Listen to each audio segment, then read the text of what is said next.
I had some water in my purse. I forgot. What's up, Milwaukee and the world? Welcome to another episode of Saved and the City with your girl, Iberia. We are live and in living color. It's early in the morning. I need y'all to join. If you're on Facebook now, I need you to join and share with your friends and family. And if you are listening live on the radio, what's up? How you feeling out there this morning? I'm so glad that you're alive. I'm so glad that you're here. And I'm so glad that you're listening to us. Be sure to like me on Facebook at Saved in the City. Join my groups on Facebook to stay connected. I'm on Instagram. I'm on Twitter. I'm on LinkedIn. I'm on YouTube. I'm everywhere you want to be. And I still have a website that's up, and I still need to add some stuff to it. So I know a couple people was like, I went there and it was like some templates. I'm doing a lot. Pray for your sister, but you can still visit the website at www.savedandthecitymke.com. Shout out to Mima's Gourmet Delights, Pastor Austin over there doing her thing. If you have any kind of a sweet tooth, come on, sweet tooth. I don't want you to have no sweet tooth, but a sweet. I got sweet tooth. I can't say it.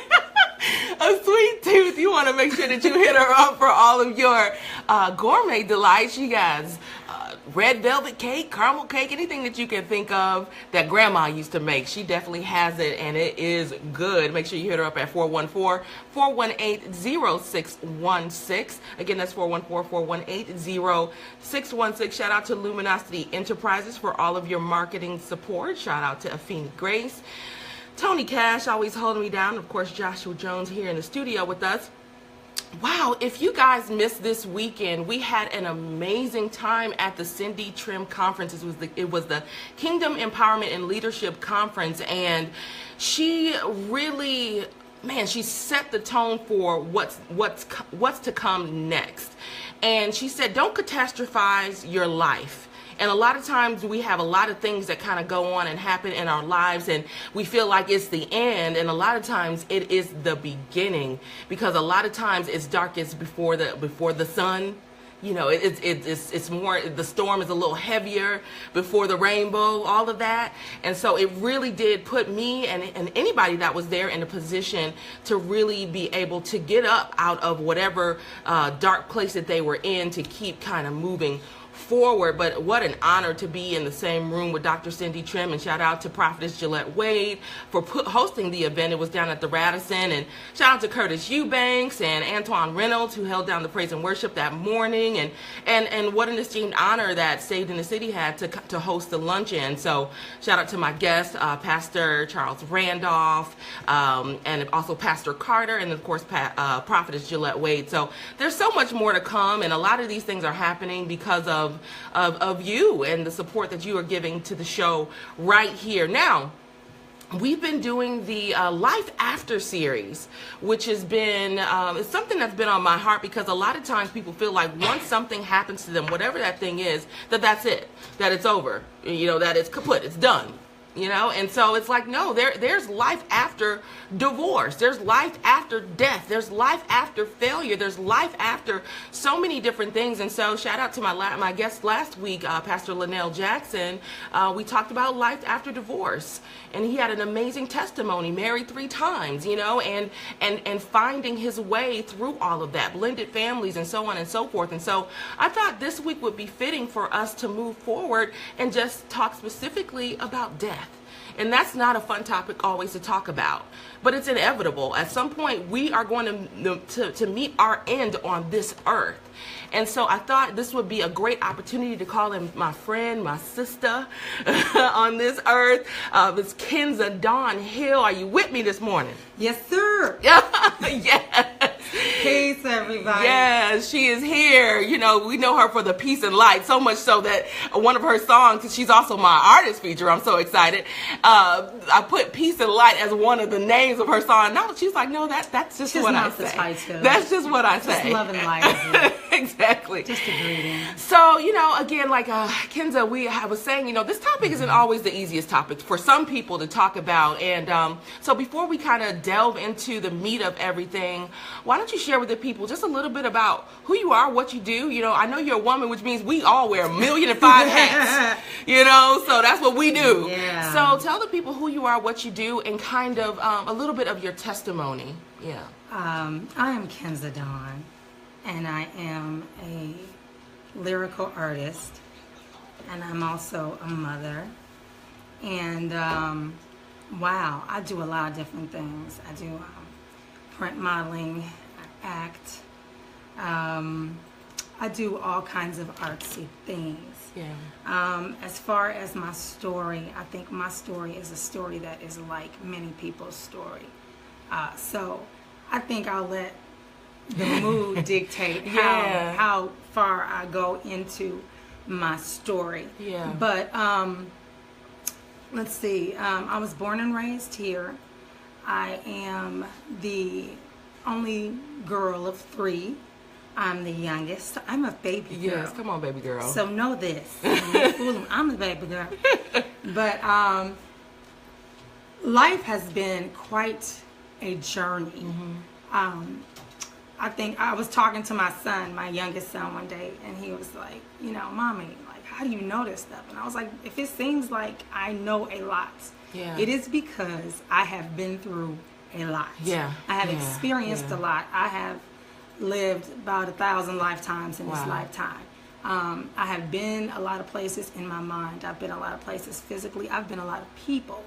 So I think there's a level of compassion and perspective that I approach life with that many people do not exercise because of my experiences and the things that I've endured and embraced. Yeah, absolutely. And specifically, you know, we're talking today about life after death.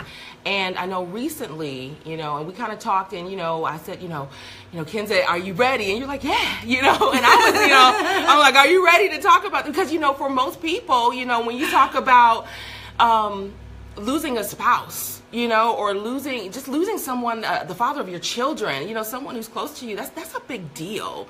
You know, I was at the funeral, and you were just so gracious, you know, speaking about Ray. And so a lot of people were strengthened because of your strength standing there, you know, in front of your children. I mean, it's huge. It's absolutely huge. So talk about where that strength comes from, and just even that experience of losing Ray, or even if there's someone else that, you know, you might have lost along the way, and how you picked up the pieces, you know, after that death. I think your perspective is going to determine your responses in life. How you view things, how you see things. And I know that a lot of times we are conditioned throughout life to believe that death is the worst thing that can happen to us. Yeah. And then we have to go a level further and determine what is it that we believe death really is. And I think I have a very non-traditional view of what people will consider death. Probably because I have a non-traditional view of what people will consider life. And I know that throughout this process, my major concern, which may sound odd, but I knew that no matter what, I would be okay because there was no other option. Like I don't have. That's good. I don't have the other option of, oh my gosh, it all falls apart, or oh my gosh, I'm going to be depressed. I'm not. Yeah. Because that's not an option for me.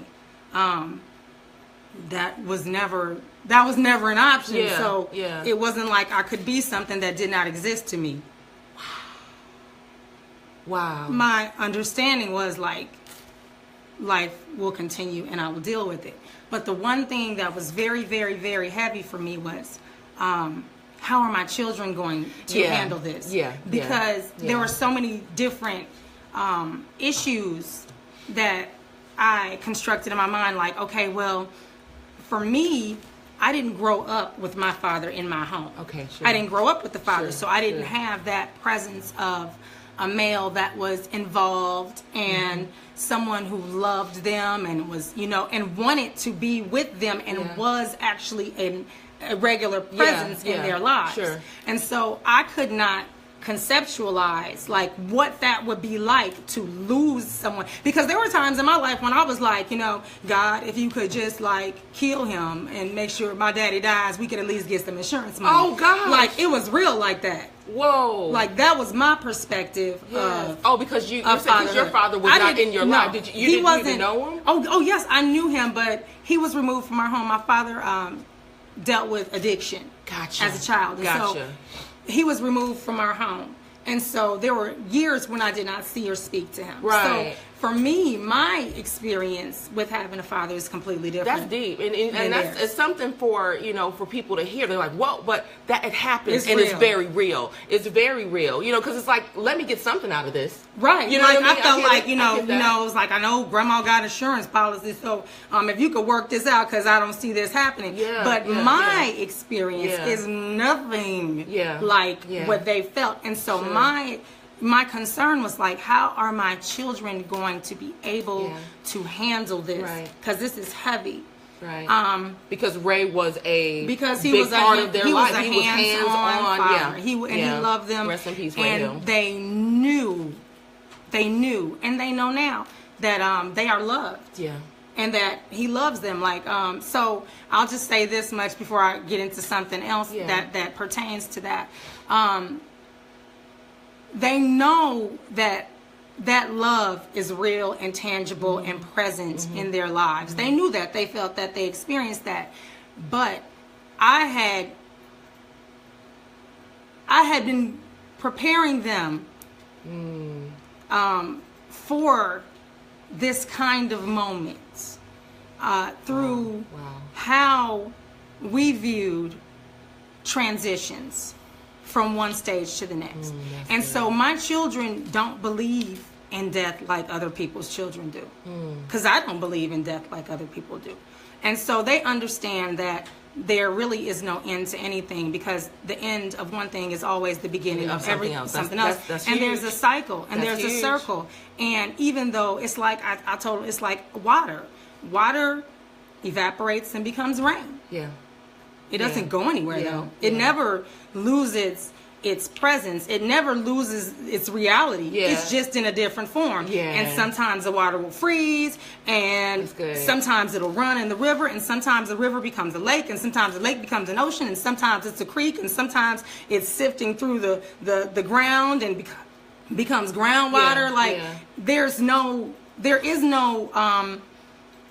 exhaustion of energy. Ooh, that's good. Energy just continues to cycle. So there is no death. It just is, so that they understood that all energy is tangible energy. It is accessible energy.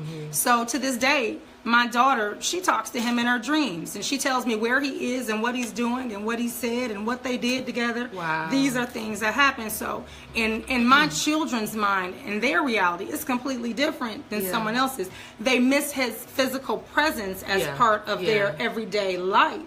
But at the same time, they know he didn't go anywhere. Right. They know that everything that was Ray to them, that was daddy to them, they possess in their hearts. I'm like, how can you ever really lose somebody when his genetics are part of your genetics? He's flowing through your bloodstream right now. There's no way for you to possibly ever lose someone. It's just your awareness of their presence that changes or shifts. So it's like, you know, he's in your bloodstream. He's in your face. I tell my son, look at your hands. You got your daddy's hands. How could you possibly think that he could be dead? He lives forever in you, and he'll live in your children. It's like, that's just what happens. Yes. There is no end to this thing, period. We are all part of eternity. So just, you know, so people were really surprised, like, you know, I'm like, the children are good. And so I think I saw something. It was a video on Facebook, and it was around your baby's birthday, you know, which was honestly, it was like shortly after. It was death. it was less than a month after. But I mean, the outpour of love from your friends and family and all the gifts she was opening, I'm just like, so that support system is also huge. It is, and it's been great to have people who are sensitive and who are willing to assist and to step up. So that's also a very, very important thing. But just like I said, our perspective is different. So like how we experience this thing and go through this thing is different. Yeah. It's completely different. So yeah, I mean, it was like when everybody was like, I think there was such a wait to see what's going to happen to Kenza and what's going to happen to children. Like, people didn't believe that how I was behaving was authentic. You know, they were waiting for me to crack. Like, it was like, oh my God, I know she's gonna, you know what I'm saying? Like, and it was like, are you sure you can talk? And I'm like, yeah, I can speak. Yeah. And I think it's a societal thing. I don't think it's like, for some people it's like, let's wait. But for I think it's a societal thing. And not in a malicious sense, but in a sense where like, this doesn't seem normal. Like, she must be in denial or, you know, something like that. So it was like, oh, that's so good. You know, we're waiting for her. And I'm like, there's nothing for you to wait for. Like, whatever I'm a person. I am living in this human body, enjoying this experience, and I get it. So like, I did go through my process. Sure. It was difficult for me. It was like a very emotional thing. But I mean, everybody's experiences are different. Their situations are different. And Ray has suffered an illness prior to. Right. So there were times when it was a possibility that, okay, he may not make it through this situation, or, you know, that actually shone the light or said, you know, okay, he's really, really sick right now. Sure. So these things were always a possibility. Yeah. So, I mean, and in that sense, and the children they were walking this journey with all of us. So they saw things that nobody else saw. They saw medical treatments, processes, hospital visits, emergency room visits, ICU visits that nobody else saw. So there are so many different factors that from the outside, things may appear one way to people who really didn't know and who really not, you know, intrinsically involved in our lives.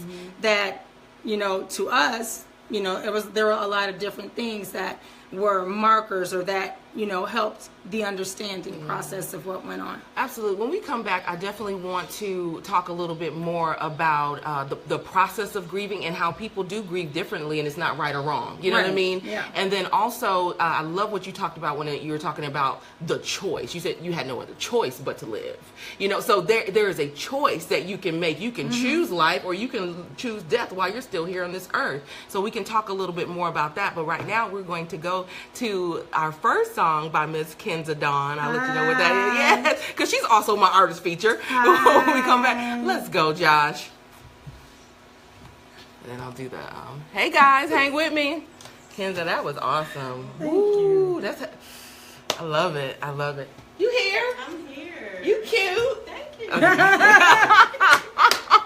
we got Antoy in the building. Like being cute.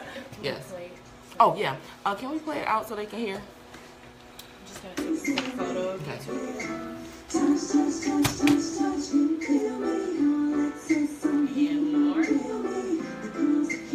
We both moved our head like. Hang with us, guys. It's a serious topic, you know, but you can live. Look at her. Look at her living. After death. I can share a little bit of mine too. That's my Facebook audience. You guys get to get. I had 5 deaths back to back, including my daddy. It was heavy, you know, but we here. We here. Ted Powell said Kenza is wonderful. Hey, Iberia. Oh, my cousin Richard. I don't know if you know Richard Lewis. Hi, Richard Lewis. Yeah, well, we lost my aunt, who I was actually named after, Iberia. So, you know, but we here, you know, so it is life.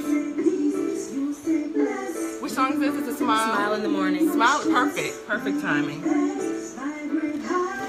Yes. This is Smile in the Morning. Shauna says, indeed.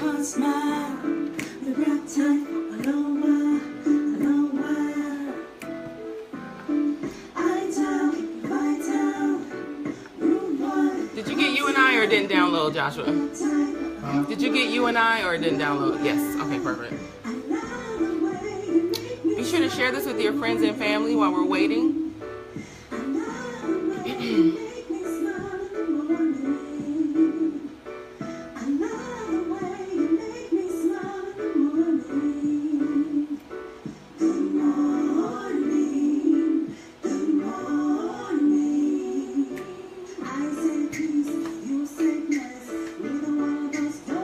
It's gonna be all right, y'all.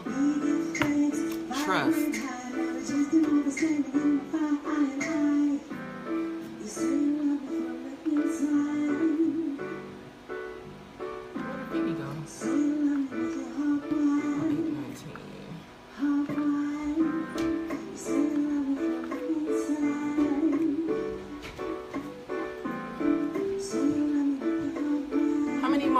minutes on that one? 47 seconds. Oh, okay.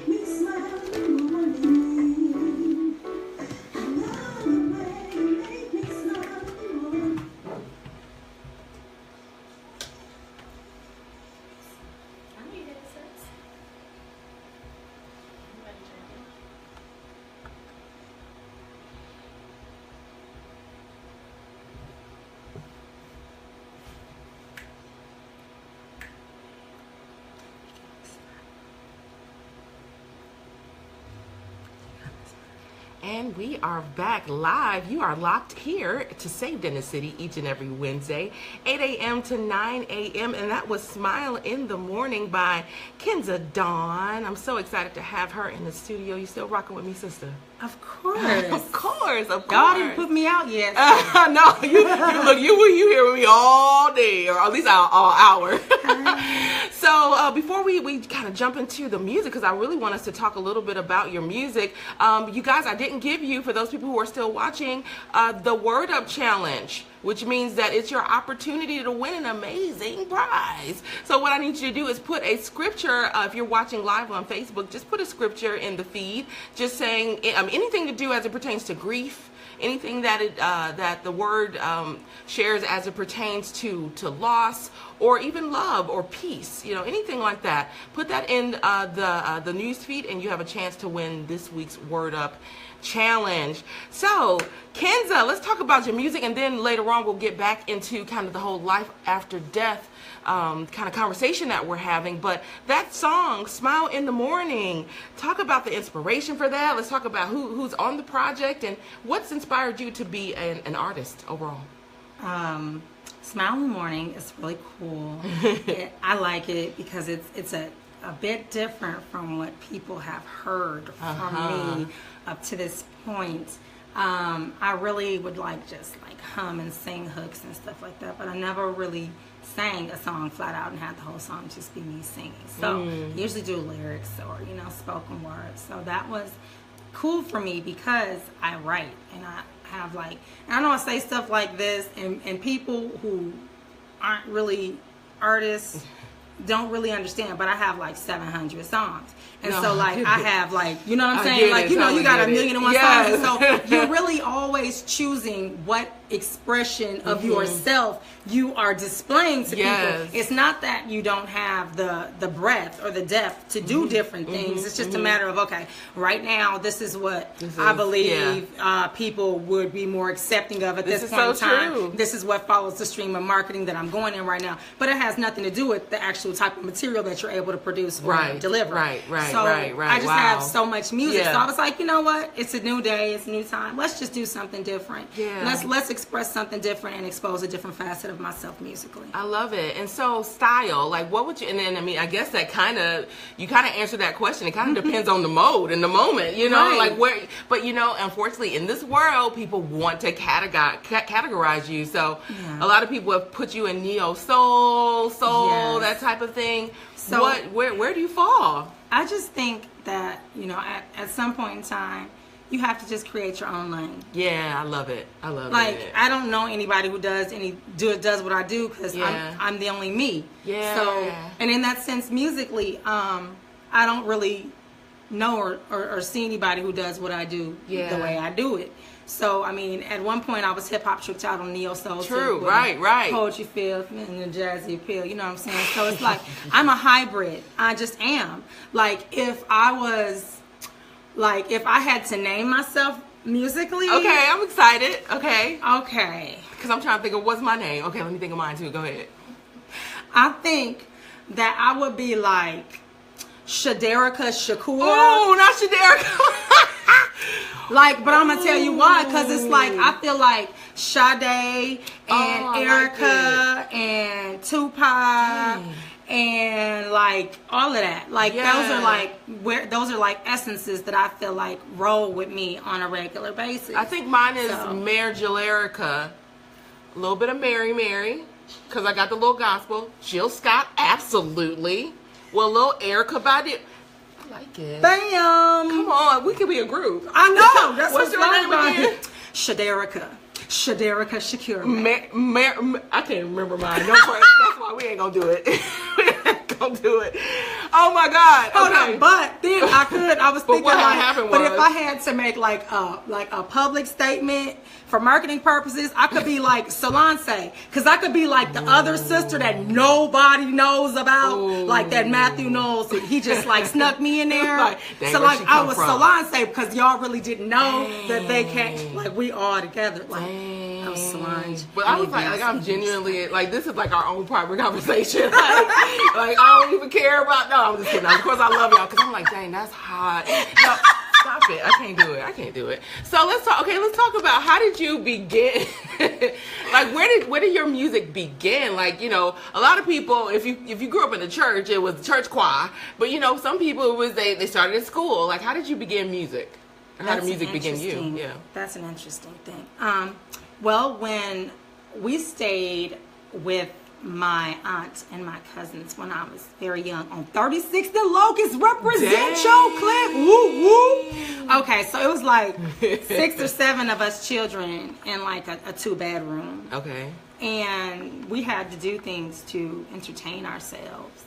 And so we started a group called the Smooth Crush Group. Dang. Don't you got hate- all the names. Don't hate on I'm not. the name, Come on, because we Smooth. was the Smooth Crush. Come on, for Smooth group Crush. in this piece. I like it. So we played around and experimented. Prior to that, when my father was in the home, I will say this, and I just want to say this, like for clarity's sake, my daddy is my number one A1 boss at this day time to this day, one. Wow. straight up. Like, that's my guy. So please don't get it twisted. Yeah, like, right. my experience was my experience, but I've grown through That's that. the truth. Like, You know, and it I is had what to it make a is. choice to love him and to accept him back into my life and to open up to him through whatever, because that was my choice that I made to deal with what I had experienced in that way. So that's my dog. So please Yeah. don't get it twisted. No, we don't. Gary Frazier in this space. Okay. So know that. Yes. But when I was very, very young, I remember he was sitting in the living room and I came to him because I'd written a song. I was probably about 4 years old. And he was like, you know, that's beautiful, baby. You know, great job. So I held that in my mind, like that I was able to write at that. Well, I was actually physically writing when I was 4. Yeah. So I was Oh, wow. reading and writing at that time. So that's a whole nother story. Girl, we could go deep. Yeah. That's a whole nother story. But I was reading and writing at a very, very young age. And so I was writing music at a young age. And then I had these 2 brothers who they thought I was the most annoying thing on the planet. And so I would go around the house, you know, rhyming and singing. They would be like, shut up, you get on my nerves. I wish you would shut up, you always up. So then I would go in the closet and I would sing and I would rhyme to myself. Wow. Which is interesting because that was a platform for how I approached my art. In the upcoming years, because I was like really closet, like nobody knew. You could ask my mom, hey mommy, Wanda Frazier, how people, she never knew I sang until I was like a super grown adult. Wow. She never knew I Wow. sang Yeah. because I was so repressed and so self-conscious about everything that I did that no one knew. So this wonderful guy named Fonde Bridges came into my job one day and was like, yo, Kenza, what's up? And I was like, nothing. What you mean, what's up? He was like, what's up with them lyrics? What's up with them poems? What you doing? I was like, what do you mean, what am I doing? I'm sitting here, I be writing and stuff. He was like, nah, man. Why you ain't up on the stage? Why aren't you doing what you're doing? And I was like, this is him. And he was like, Kenza, don't let fear pimp you. Whoa. And I was like, oh, wait a minute, because ain't nobody know how up in here. And that's one thing we refuse to be. So it made me like, wait a minute, fear is pimping me. Right. It was like, that's not It's selling me a script that ain't real. So then I need to reassess some things and get over this, if you know. And so that was the beginning of me actually being comfortable or brave enough to get out and start doing things. So my inspiration comes from my life. I've had a very, very interesting journey thus far. Yeah. So that is that shapes and inspires my music. I love it. And so we're going to go to You and I, and that's with Adi, Yes, right? that's And the song so with another life experience Yeah. put to music. And we can hear it through. Let's let the Facebook audience hear it. And we're going to go to You and I by Kenza Dawn. Love it. Awesome sauce. Woo. You're amazing. So, I'm going to ask you to move out. And Toy, you are over here with me. She can stay. No, this one right here, I've been at her for months. Come on, girl. It's you. She can sing. She's doing such a great job.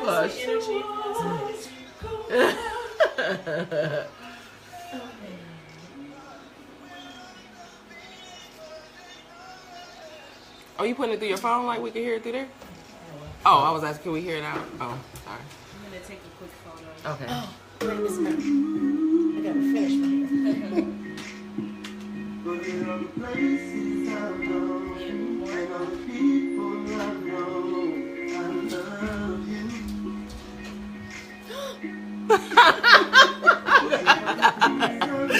Get on over here. Everybody love Antoine. We here. We live. We here. I can't take it. What do y'all be scared of? I don't get it. Behind the mic, like. I don't get it. No. Right. Look. You're so stupid. I can't.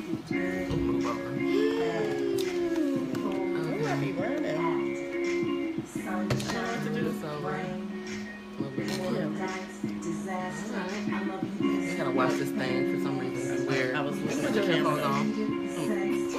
Nuh-uh, I can't. Y'all don't understand. We're about to talk about this issue this child's been giving me. So what's gonna happen though is when I come back on, he's gonna be sitting there because I'm gonna do church announcements first. Then I'll introduce you as my Milwaukee treasure, and we'll just talk about because I know you got something coming up, right? And so we'll talk about all that stuff. That'll be easy, like 7 minutes. Yeah, maybe a little like 6. maybe 12. Kidding. Sing Adi.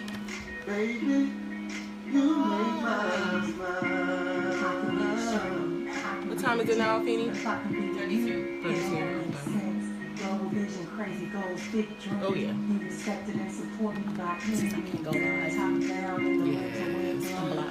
Oh, you said Facebook won't let you be great. I can't take it. We can fade down on this song, Joshua, when you're ready.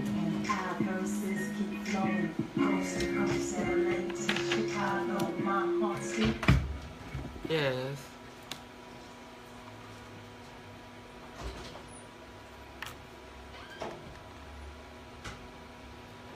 And we are back. You guys are locked live to Saved and the City each and every Wednesday right here on 101.3 FM WJ. What is it? WKJJ. It's all these Ks. WPJQ right here in Milwaukee, Wisconsin. And of course, you guys can see us live on Facebook every Wednesday at the same time as well, 8 a.m. to 9 a.m. That song was You and I by Kenza Dawn Hill featuring Audie Mack. Yes. An amazing song and an amazing woman. I'm so excited to have her on the show, and she will definitely be back towards the end of the show so we can talk a little bit more about not the easiest topic, but it's happening, it's real, it's inevitable, life after death. So before we go any further, we're going to do some church announcements. Now, if you guys have an event or a community happening or anything that's happening in the city, in the society, or even around the world that we can gain access to, then you can send it to me and I will announce it live right here on the radio. You can just email it to savedandthecitymke@gmail.com. Again, savedandthecitymke@gmail.com, and I will announce it live on the radio every Wednesday. All right, coming up, May 25th through the 27th, Women in Worship. If you have not experienced that, it is an amazing event that happens every year. It's about 2,000 women in attendance, hosted by Pastor Melva Henderson of World Outreach Church. And it's happening May 25th again through the 27th. Registration is still open. Early bird registration, of course, is over, but you guys can still register today, and it's going to be an amazing experience. Just go ahead and visit www.womeninworship.me. Also, coming up this Mother's Day weekend, this is something called Resurrection. It's a play called, and it's something for the modern day believers. It's happening May 14th. Again, that's on Mother's Day. Doors will be open to the public, and it's from 6 p.m. to 8 a.m. Tickets or VIP tickets are only $35, and it looks like the general admission it's $20, and that's going to be happening at 7830 West Good Hope Road. Again, that's May 14th for Mother's Day. And it's an all-star cast featuring Curtis Eubanks. You know, we love you over here. David Stewart, April Bentley, and of course, Monty Mabra. Oh, and Keziah Love. I miss her every time when I read that. Keziah Love. So it's an amazing cast. You definitely don't want to miss that. Also, don't wait to become a vendor for the 3rd annual Divas Brunch hosted by Jazzy Ray Jules. Of course, we love John Ray over here. That's happening on June 24th, 2017. You can just visit Jazzy Ray Divas Brunch 2017.eventbrite.com. Also, shout out to Nancy Yarborough, who sent me this information. There's a free legal cafe. It's going to be held at Fresh Start, and that's on May 16th from 2 to 4:30 p.m. And if you want more information about that, just go ahead. Guys, 414-800-6269. Again, 414-800-6269. And that's actually going to be happening every 3rd Tuesday at Fresh Start. I'll make sure I put the address to Fresh Start in our groups. Also, very last minute, and I never do this, so when you guys try to text me and call me and get me to put stuff last minute, it's very hard for me to do that. So make sure that if you do have an event for me to announce, you send it to savedandthecitymke@gmail.com, and I'm happy to announce it. But Dr. Carolyn Anderson is actually hosting an event coming up on May 26th. It's called Steps to Wealth, and it's going to be at the John Hancock Center in Chicago, Illinois. I'll be sure to put that flyer in our group as well. And the address out there is 875 North Michigan Avenue out there in Chicago, Illinois. So there's so much going on in Milwaukee and the surrounding areas. And also there are amazing people in our city. Don't let the media fool you. And it's an opportunity that I take every show to shine light on amazing people doing amazing things right here in our city. And I call it our Milwaukee treasure. And I have one of those rubies, one of those gems right here with me. Yay! I had to dig her out. I was like, let me get this gem real quick, because she was like, I mean, how long, Antoine, have I? It's been a couple months. It's been months. Yes. I'll be like, hey, you busy on Wednesday? Hey, you got, but you here. You here. You said you're going to stop hiding. You're going to come on out because you're doing the work. And people sometimes need to put a face with it, So they're like, okay, there are good people out there, because all the bad folk want to be seen. They all on Facebook. True. You know what I mean? True. So it's time for the folks with integrity and the folks doing stuff in the city to be revealed. So let's reveal you on today. Talk to the people. Well, who are you? I am Antoine Jones. Yes. And first of all, I just want to say I appreciate you. I appreciate you pushing me, because I do like to hide. Yeah. But I actually have a salon, couple salons in the city, and we're just trying to make everyone beautiful. Yes, and you do an amazing job. I've seen your work, and I'm like, come on, she didn't look like that before, Donna. No, so you're saying, and I love it. See, these people, because I had Mamie, I don't know if you know Mamie, I had Mamie on here before too, okay. Who is an amazing just supporter of all things, and you're also quick to say you don't do nothing, but you did a whole, okay, she's so much more, so I got to talk about her a little bit. She's so much more than a salon owner. Talk about some of the things, because I know you did I don't know if it was a toy drive, it was some type of a drive. Some years ago, a friend of mine, she's a Zumba instructor. Yes. And we got together and we started Toys for Tots. Right. And so thought it was a toy drive. Yep, we did that every year, kind of low key. Yes. But we did it. And just this past Christmas, I actually on Christmas Day hosted a dinner for the less fortunate. Whoever wanted to eat. Just that. And one of the things I think I've been destined to do is just help people. And so it's not a big deal for me, because I just, the love that God has given me, it just pours out, and I just feel like, everything I have, He gave me to give away, and He kind of gave that to me, that, because I always say, and I know I have a habit of saying, and I don't have much to give. And He let me know not too long ago that everything that I give you to give to others. So that's just kind of my purpose here. It's not really to do things for show necessarily. No, so we definitely know that because we never Yeah. know. We're like, I ate a whole meal. Where it come from? Praise the Lord, But I love that, though. And I love doing it. Yeah. I just love doing it. My kids, they think I'm nuts, but they support me. My mom supports me because I'm always like last minute, like, let's do this. This is a great idea. Yeah. My team at the shop, they just look at me and shake their head, but they're always there to support whatever venture that I set out to do. So, I mean, when you got involved with hair, and becoming a salon owner, was that always something that you planned on doing to be able to use that as a platform to reach the community, or did it just kind of come? You know what I mean? He made me do it. I was very content with working with my mom for 16 years. That was comfortable for me, and he made it uncomfortable. So won't he do it? When he opened the door, it was at a very not ideal time for me. I went through some things in life, and kind of lost everything and all that good stuff. Life after. And so just sitting here listening to the interview before, it just resonated so many things in me. I didn't have an option to give up. I had to keep pushing. That's that option. Yeah. So I didn't experience necessarily the death and physical, but in a whole bunch of things spiritually, I did. And so I just had to keep pushing, and I remember talking to my pastor's wife one time, and we talked about how, and people, when I talk to them about different things that I've been through, they don't know it. They're like, well, when did that happen? And, we were talking one time, and she just mentioned something to me, and she was like, he says that he'll hide you in a time of trouble. And so it allows you to just keep pushing and keep going. And so, like I said, with all that going on, he's opening these doors, and so therefore there was transcending. And is that a part of kind of where the name came from? Yes, too?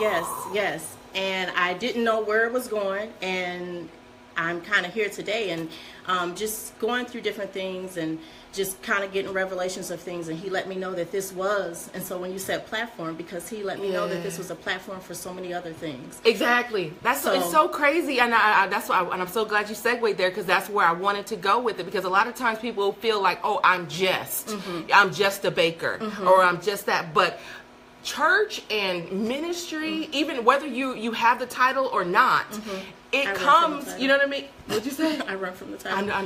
Me too.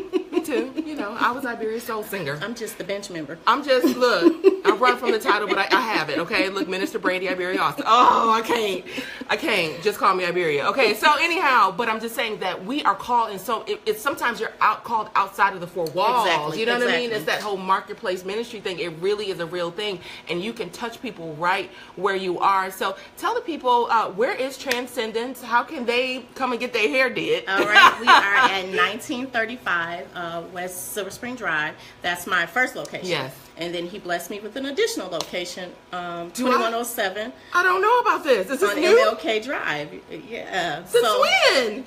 Actually, it's been a year. So I'm in a process of building a team over there. So I need really dedicated stylists. I need to send some people, don't I? Yes, ma'am. Yes, ma'am. Okay. Yes, ma'am. Let me think. I'm just walking in it, right? Girl, I love it. Come on, Faith Walker. So I'm there to service you and all that good stuff. And then you have something else coming up though too. I didn't want you to miss that. Oh yeah, we have an event. Another one of those events where I put together thinking that it was like a profitable thing, and he kind of reminded me that it was for something totally different. Yes. So on Sunday, May 21st, Color Me Transcending will present Reclaiming Self Mother's Day Brunch. Wow. Yes, Reclaiming featuring Self. Miss Cassandra McShepherd will be our guest speaker. Natalie Cooper will be our host, along with Kayla. And we have Tanine Fleck that will do a spoken word, and Cigarette Break will be doing some musical selection. I love it. And I mean, and that's why I wanted to bring you on, because, a lot of times people, there are people who sit in your chair and have no idea all that you do. There's some people that they have no idea. And so that's my job. to shine light, you know, to be like, you. look, this is what she's doing. Get connected, support, because she's supporting us. It's the people like you that are holding up the city, even though you may not even realize it. You know, we are. It's you. It's myself. It's Kenza. It's all of us, and we need people to see and know that you're not alone. You know, and that there are amazing things happening in our city. So I thank you for all you do. Yes. I gotta have you back. Thank you for all you do. You think you can do it again? Oh, we'll figure it out. We'll one step at a time. We're going to go to another song by Kenza Dawn. Let's go. Thanks for having me. Absolutely. That was good. Easy breezy. Really? I'm sitting here like so shaking. Good. No, it was good. It was good. Yeah. It was good. Okay, so now you're out. Kenza, you are back. She gone. I'll post the group in the, I'll post her event in the group. You did well, girl. You better go. Thank you. Yeah, you know how. Y'all funny. Okay, my purse over here. Okay. Purse so I stay off. Okay. Where are we with time and Penny? 45. It's less than 46. Okay, let's see.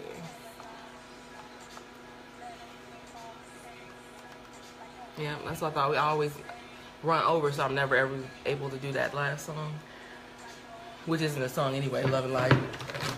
Vintage Hood. Vintage Hood. Yeah. It's summertime. Yeah, I'll share Vintage Hood in the group then. We back.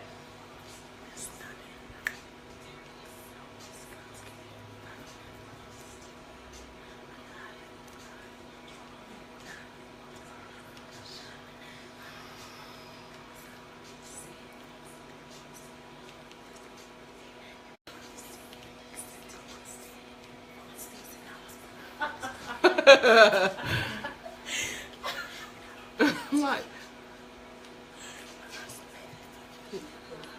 No, I did this.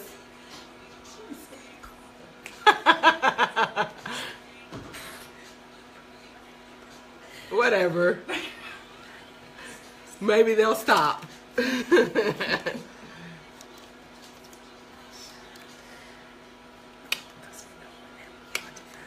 Hang with us. We got just a few more minutes, guys. Oh, this is Vintage Hood.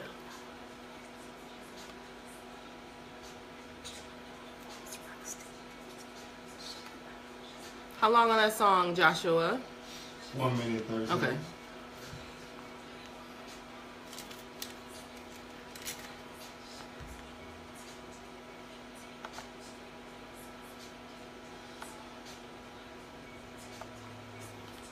Okay. We can start to fade down because we're not going to have enough time.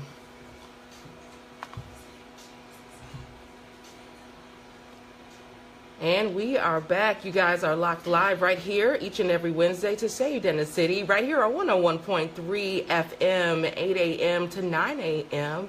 And that was Vintage Hood in the Summertime by Kenza Dawn. We got her here in the studio. You still hanging with me, sister? Yes, sir. Yes. She is here. We are live and in living pink. We both pink today. Come on, Pink. Yes, we are here. So, you know, and we are living. Which I love that. We are living. And our today's topic is life after death. And I thought it was so interesting, too, that Antoy, for those people who have been listening for the whole time, Antoy kind of mentioned that there can be death in so many different ways, you know, of so many different things, you know, but there is life after. And both of you hit on this point, and I kind of want to segue back into that choice. We have a choice when it comes to loss. We can choose to be lost and not find ourselves and not find our footing and choose death for our own lives become the walking dead, or we can choose life. So, I mean, you have a different perception and understanding of what death is.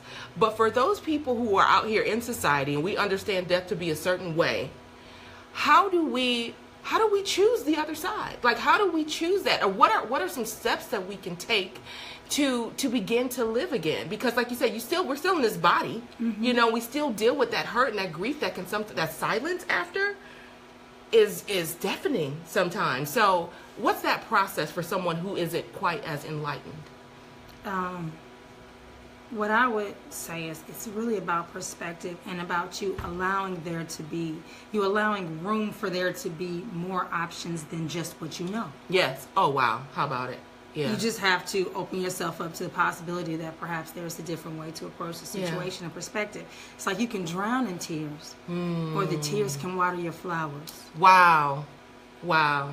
Wow. So it's completely about perspective. It's just opening yourself up to a different way of doing things. Yes. Yeah. That maybe the way that you think you should do it is not right for you or doesn't serve you in this time. And then being open to, okay, what is, and I talk to myself out loud a whole lot. My children are so used to it. People who are not, around me, it catches them off guard. But when you ask, you create space to receive. So ask the question. I feel like I want to take notes. Seriously, that was good. Yeah. So it's like you ask, how can I get through this? And the fact that you ask means that you're open for the response. Yeah. It means you're open for the answer. Yeah. So you create the space for that answer. It's just, okay, if you believe the Bible, it says that you were given all things that pertain to life and godliness. All is a complete and total word. So if you know that you have already been given everything that pertains to your life here and your God-likeness as a representation of source, then you know that you are fully equipped to handle any and everything that you deal with on this earth because you were made whole and complete. Yeah. So it's about accessing what is already here as opposed to getting something you don't have. Right. Wow. So when you ask the question, you create that space to receive what you already have. Yeah. You know what I'm saying? It's like, it's just your perspective of, it's your perspective of the situation. A lot of times we just have limiting beliefs that dictate how we move through life. Yeah. What about when, and I'm going to go a little deeper, bitterness can very easily set in, and sometimes we can be angry with the entity that really could give us the answer, whether that it's God. Some people may say the universe, but God, if you lost a child, you know what I mean, like something where it's like, but I guess all loss to a person could be really anything, but when that it's like, how could you do this? I was happy, or I felt connected, or you lose your mother, especially if it's if I'm 12 years old and I lose my mom, how do you begin to love God again? You know what I mean? And I know that's a hard thing to say because I know my mother would be like, you bet not say nothing bad about God. You know what I mean? Because it's God. But that's hard, because a lot of times you feel like that is the entity that took it from you. Right. So what's that process? And I think, again, we kind of know what it is. I don't see any union between the two, between the love that you could have for creation source God and a situation that happens. When my children were young, they told me that they chose me. Whoa. They told me that that they were watching me. They gave me a scene and they talked about how they decided who was going to come first. Whoa. So when they told me that, coupled with dreams that I'd had when I was pregnant with my second son, it was like, oh my gosh. So it was an eye-opening situation for me. They were just like, my youngest, my daughter was like, I said I wanted to come first when we were arguing over you, Mommy. I wanted to come first. But then Ray said he wanted to come first. And then Creator said, listen, he can come first and then you'll come next and it'll be your turn. So you both can have her. Wow. So the perspective of, what do you mean you chose me? And it was empowering because I knew that if my children chose me, I chose my parents.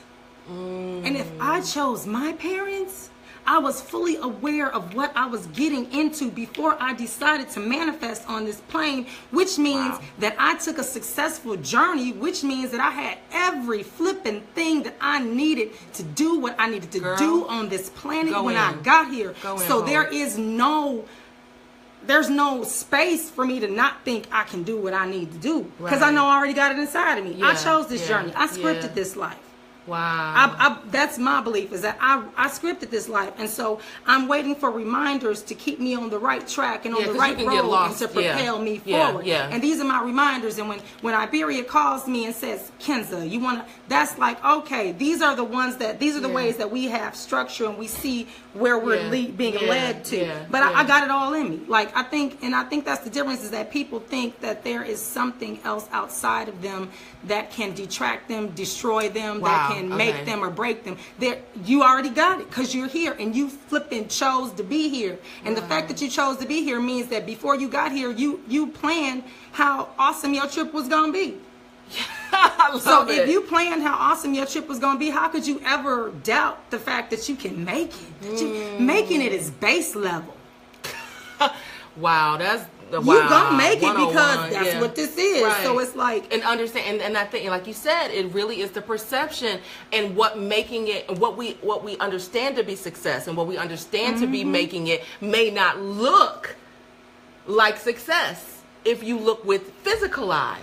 You know, or when you see in with spiritual eyes, it's a completely different understanding and perception. Then death is no longer death. It's not the end. It's not, and it's not the worst thing. And I think we've been conditioned to believe that it's the worst thing that could possibly ever happen. And so we live fearing death instead of living enjoying life.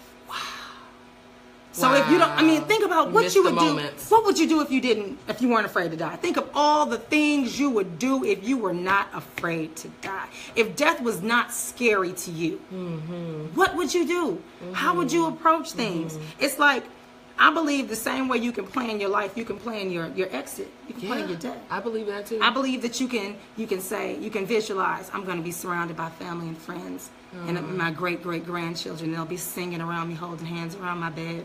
And I will leave here peacefully. Wow. With joy and fulfillment. And I will join my mother and my father and my ancestors. And I will be welcomed into the arms and the bosoms of love when I leave. You can plan that. I think you can do that. I believe so too. I believe you can do because that. there are so many people that I believe, and I hate to say it, that they planned the horrific side of it. You know, okay, because you know when you go into a doctor's office, they'll say what ailments and illnesses did your parents have, and they'll almost put it on you as so cancer's in your family. You know, and so you almost begin to own certain things because of what society tells us that we have. And what Kenza is saying is that we have the power to speak those things that be not as though they were.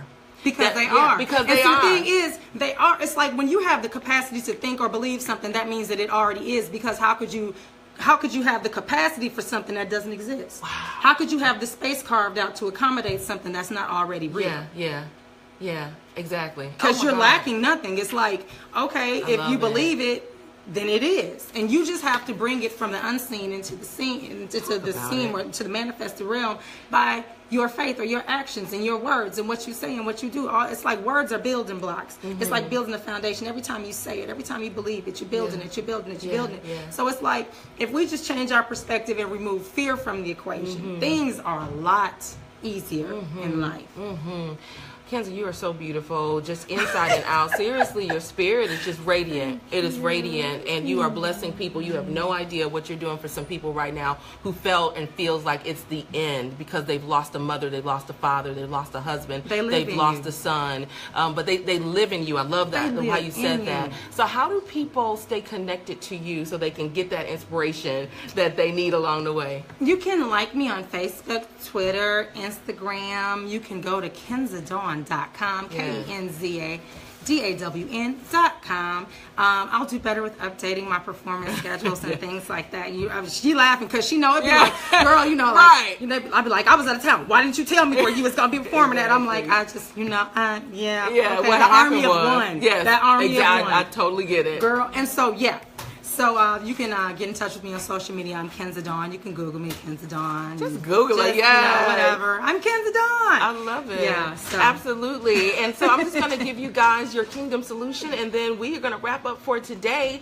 This is a scripture that always gives me comfort, and it says, "Come to me, all you who labor and are heavy laden, and I will give you rest. You are not alone. Take my yoke up on you and learn of me." This is God. This is a lot of times we want to turn God into a tyrant because of the things that we go through, but he says, no, I am gentle and lowly in heart, and you will find rest for your souls. For my yoke is easy and my burden is light. If it's heavy, it's because you're carrying it on your own. Cast your cares on the Lord, for he cares for you. Again, that's found in Matthew 11:28-30. And so, oh my God, I love each and every one of you guys. Thank you so much for tuning in. Shout out to all of my guests. Kenza Dawn Hill, who's been with me all day, all morning, yes. And on Antoy Johns, I dug her up and I said, come on in this building. And she's absolutely amazing. Shout out to Mima's Gourmet Delights, and each of you, be sure to follow me on social media to stay connected to all things saved in the city. And until next week, be encouraged.